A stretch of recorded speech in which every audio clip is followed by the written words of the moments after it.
The lights in the ITV studio glowed with soft amber warmth, casting a flattering sheen over the polished stage floor. Everything had the polish of late-night charm. The audience, trained to laugh, clap, and gasp on cue, sat ready with anticipation. The cameras panned across familiar faces and studio musicians waiting for their cue. Tonight was special, tonight was different. Before we dive in, tell us where you watching from. Also subscribe. Jonathan Ross, Britain's long-standing king of charisma, adjusted the cuffs of his jacket and offered his signature grin to the cameras. He leaned into the moment like a man about to uncork a fine bottle of vintage tension. He was no stranger to celebrities or controversy, but even he knew the stakes were different tonight. The music swelled and then faded. Jonathan looked into the lens, the grin widening. "Ladies and gentlemen," he said, stretching the moment just long enough to let the crowd lean forward.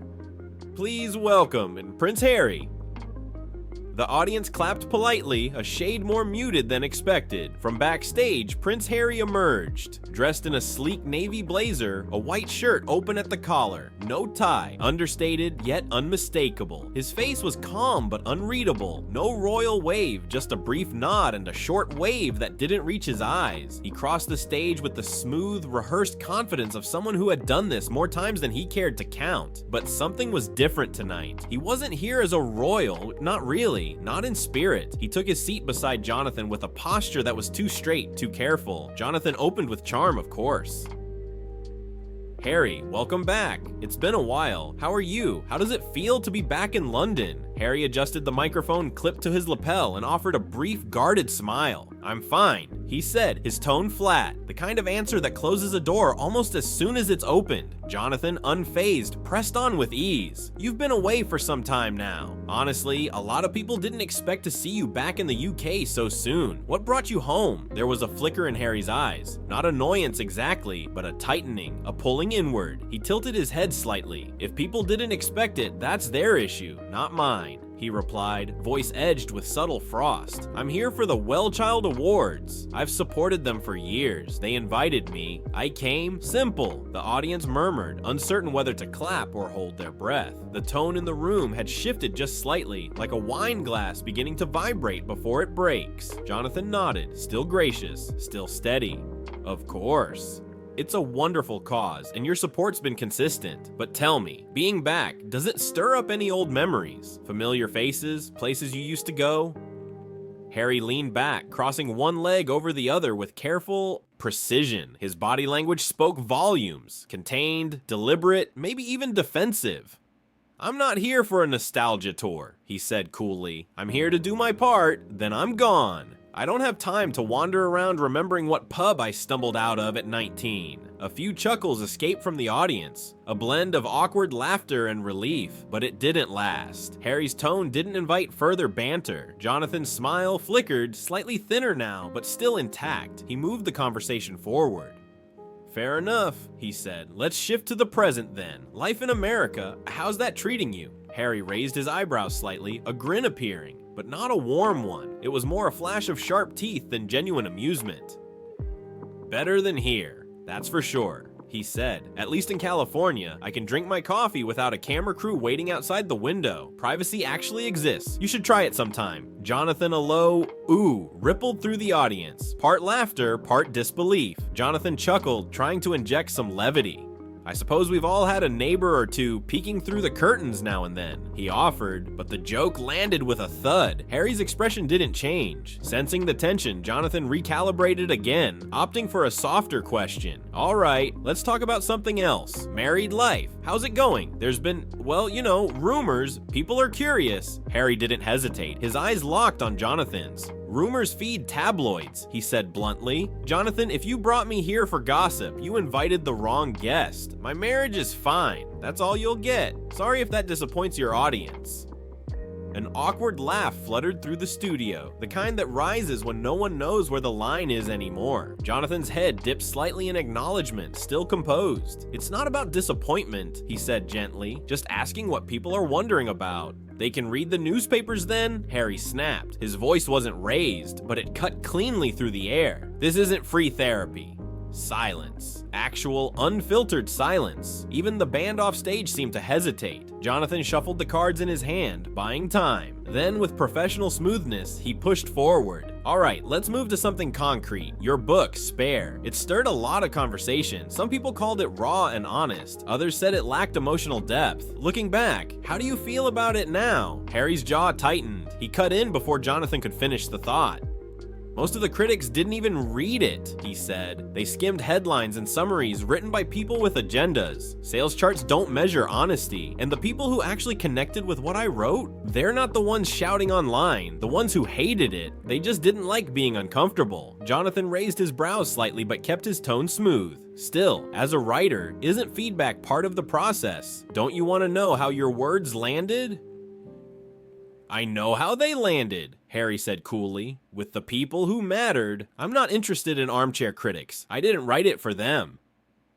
The temperature in the room continued to drop, the tension now thick enough to taste. The guitarist in the house band froze mid-note, unsure whether to play the next chord. Jonathan leaned in slightly, tone measured. Let's talk about the monarchy then. The institution, the duties, what do they mean to you now? Harry laughed. Not a joyful laugh, but something sharp, dry, and bitter. Honestly, nothing, he said. They mean nothing. I breathe on my own schedule. Now, gasps rolled through the studio like a quiet wave. Jonathan, ever steady, replied, That's a strong word. Nothing. Surely there's still, but Harry was already speaking over him. Expectations never end, he said. The media has them. The public has them. Even you do, Jonathan, but I'm not interested in performing anymore. There was no immediate comeback from Jonathan this time. He sat back ever so slightly, sensing the shift. For all his years of interviewing everyone from A-list actors to controversial politicians, it was rare to feel the room veer so far off course. Or maybe this was the course, and he hadn't seen it coming. The studio was hushed now. The energy had changed entirely. Whatever lightness had been hoped for in the opening minutes was long gone, replaced by something raw, exposed, and electric. Harry adjusted in his seat again, not out of discomfort, that was more like repositioning before a fight. His voice, when he spoke next, was lower but firmer. You asked me what the institution means to me, but what does it mean to anyone, really? A symbol? A set of unspoken rules? I was born into it. I didn't ask for it. It shaped me before I had the language to even question it. Jonathan nodded thoughtfully, careful now. But surely that same structure also gave you a platform, gave your voice reach. Influence. Harry didn't flinch. It gave me visibility. That's not the same thing. A spotlight can burn just as easily as it can illuminate. And when that spotlight's controlled by people who care more about tradition than truth, you don't have a platform. You have a leash. There was a murmur in the audience again. The camera operators, used to following smooth, cheerful banter, adjusted their angles like chess players trying to keep up with a game gone unpredictable. Jonathan, to his credit, didn't retreat. And do you think you've cut the leash then? Or is it still dragging behind you? Harry offered a smile. A real one, but not out of joy. More like recognition, a mutual understanding between two men who both knew the game, but played different roles in it. I cut it, he said, but some people still try to wrap it around my ankles when I'm not looking. Jonathan pressed gently. You're referring to the press. I'm referring to the entire machine, Harry said. The palace, the tabloids, the PR teams pretending to speak for the crown. There's this idea that if you're born royal, your life isn't yours, your thoughts aren't yours, even your silence belongs to someone else. The audience was locked in now, silent, riveted. Whatever they had expected from a royal television appearance, it wasn't this. Jonathan cleared his throat lightly. You've spoken before about stepping away, moving to America for your family, your mental health, your privacy. Do you feel you've finally gotten what you were looking for? Harry looked down for a moment, not to dodge the question, but as if choosing how much truth to offer. Some of it, he said finally. Peace is a process. It's not a switch you flip by moving continents, but it's quieter there. People see me as a person. I'm not walking around as someone's future headline. That alone is worth the move. Jonathan leaned in. But surely the headlines followed you. Of course they did, Harry said with a shrug, but there's a difference. In the UK, the press feels entitled to you. In the States, they still chase, but there's a limit, a line, and when they cross it, there are consequences. Over here, they cross it and get promoted. There was another ripple through the crowd. Soft gasps, quiet nods, the occasional glance exchanged among audience members. The studio band hadn't played a single transition note in over 5 minutes. Jonathan switched cards, glancing down, then back up. Let's talk about identity. If you're not a working royal anymore, if you're not playing that part, then who are you now? How do you define yourself? Harry smiled again, this time with something more honest behind it. That's the question, isn't it? He said. Everyone wants a label. Ex-royal, rebel prince, traitor, victim. They want a category that makes them comfortable, but I'm still figuring it out. Jonathan didn't interrupt. Harry continued, I'm a husband, a father, a writer, I guess, an advocate, and I'm someone who walked away from a life most people fantasize about, not because it was hard, but because it was inhuman. There's a difference. Jonathan spoke slowly now, choosing each word like a man walking a tightrope. Do you think the public ever will understand that choice? Walking away from privilege, from legacy, it's hard for some to sympathize. They're not supposed to sympathize, Harry replied. Not really. I didn't do it for sympathy. I did it because I couldn't keep pretending. I was becoming someone I didn't recognize. And when you've seen what silence costs, you can't keep paying that price. Jonathan folded his cards. He wasn't reading from them anymore. The show had shifted from structured interview to something else entirely. A confessional, a confrontation, or maybe just a reckoning. You talk a lot about truth, Jonathan said, but some say your version of the truth has done damage to the monarchy, to your relationships, even to public trust. Harry's jaw tightened slightly. Truth always does damage when people have built their image on lies. That's not on me. Another pause. The audience was dead silent. Jonathan looked to the camera for a brief beat, then back to his guest. And what about reconciliation? Is there any left to be had? With your father? With your brother? Harry didn't answer right away. His silence stretched long enough that some in the audience thought he might refuse. But eventually, he spoke. I used to think so, he said. I held on to that for a long time. The hope that if I explained myself enough, if I told my story clearly enough, someone would listen, that the doors would reopen. But I've learned that silence isn't always peace. Sometimes it's just dismissal dressed up nicely. Jonathan's voice was almost soft now. So is it over? Harry's expression didn't change. It's paused, he said. And that pause might last a lifetime. Or maybe not. That's not up to me anymore. The audience sat still. No one dared clap. No one whispered. It was the kind of silence that television producers dread and novelists crave. Thick with meaning, waiting to be broken. Jonathan exhaled, slowly, then almost gently.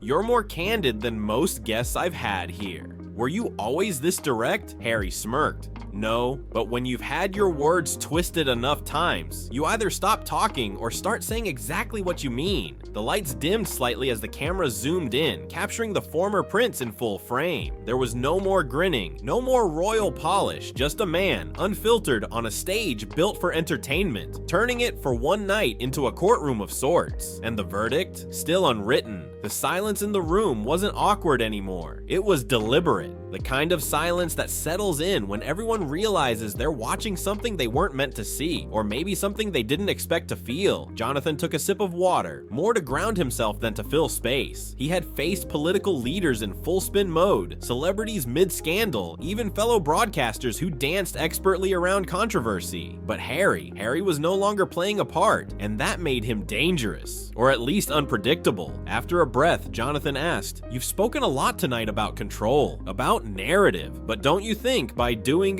interviews like this, writing a memoir, filming a documentary, aren't you controlling the narrative now?" Harry leaned forward slightly. Yes, he said without hesitation, because I didn't have a voice for the first 30 years of my life. I had a role, a script, and now that I'm finally writing my own, people act like I've committed a crime. But some would say, Jonathan began, but Harry raised a hand. They can say what they like, he interrupted. They always do. The difference is, I don't owe them anything anymore. Not my silence, not my guilt, not my cooperation. Jonathan paused, taking in the weight of the words. Is that how you see it? That you were cooperating with something corrupt? I was surviving in something toxic, Harry replied. There's a difference. When you're born into it, you don't even realize it's smoke-filled until you step outside and finally breathe clean air. And by then, it's already in your lungs. The audience was no longer a crowd, they were witnesses. The laughter and clapping had disappeared entirely, replaced by stillness. A few audience members exchanged glances, unsure whether they were watching a royal dismantle his past or liberate himself from it. Jonathan pressed on, gently but unflinching. There are some who feel you've aired too much, that certain things should have remained private. Family matters, internal struggles. Do you see a limit to what should be shared publicly? Harry didn't answer immediately. When he did, it was with a quiet firmness. Privacy isn't silence, he said. It's choice. I didn't sign away my story when I was born. I didn't consent to being commodified. I was a child when they started selling pieces of me, my grief, my mistakes, my relationships. So when I finally chose to speak, that was mine, and no one gets to tell me I went too far. Not after everything that was taken without permission. Jonathan's voice was low. Do you think you'll ever return to royal life in any capacity? Harry shook his head slowly, as if the question didn't even need to be asked. There's nothing to return to. Night. That chapter is closed. Whatever title sits next to my name is just residue. My life now. It's mine, and I don't need a crown to validate it. There was a quiet click from the production booth. Someone switching camera angles, zooming slowly in. Harry was still calm, still collected, but under it all was a storm that had been weathered, not avoided. His composure wasn't distance, it was earned. Jonathan leaned back. There's always a curiosity about legacy when it comes to figures like you. People wonder how you'll be remembered. Harry gave a slight shrug. I'm not interested in legacy anymore. That word belongs to the palace. They obsess over it. Bloodlines and statues and how things look. I care about impact. If I've helped even one person feel less alone in their trauma, then I've done more than I ever did cutting ribbons and waving from balconies. Jonathan gave a faint nod, no longer trying to steer the conversation. The interview had evolved past television. It was closer now to something confessional, or maybe testimonial, not about scandal, but identity. Do you think the institution will survive? Jonathan asked quietly. Harry paused. The monarchy? He considered. It'll survive. That's what institutions do. They adapt just enough to stay relevant. But what it represents, that's what's changing. People don't want pageantry anymore. They want transparency, accountability. That's not something a gold carriage can provide. For the first time in nearly half an hour, Jonathan smiled again. Not the performative grin from the top of the show, but a small, genuine curve of his mouth. You're more radical than people give you credit for. I'm not radical, Harry said. I just stopped pretending. There was a long pause. Jonathan looked at his cards again, but made no move to read from them. Instead, he folded them and set them aside entirely. Let me ask you this, Harry, he said carefully. If you could go back to before everything, would you do it differently? Harry didn't blink. If I went back and did it differently, I wouldn't be free. So no, I wouldn't trade freedom for comfort. There was something final about that line. The audience felt it too. It hung in the air like smoke that refused to clear. Jonathan glanced toward the camera again, maybe considering a break, maybe searching for an out, but instead he turned back to Harry. One last thing, he said, his voice softer now. There's been so much said, from your book, your interviews, this conversation tonight. What's the one thing you think people still don't understand about you? Harry exhaled, his eyes scanning the crowd, not for answers, but for resonance. They think I left because I hated the system, he said. But I didn't. I left because I loved myself enough to stop betraying who I am. And that's the part no one teaches you. That loyalty to an institution shouldn't come before loyalty to your own sanity. Jonathan sat back in silence, nodding slowly. There was nothing more to ask. And for a moment, the studio was quiet in a way rarely seen on television. Not because something had gone wrong, but because something real had broken through the screen. Not a scandal, not a PR stunt, just truth, sharp-edged and unapologetic. If you like this video, then subscribe.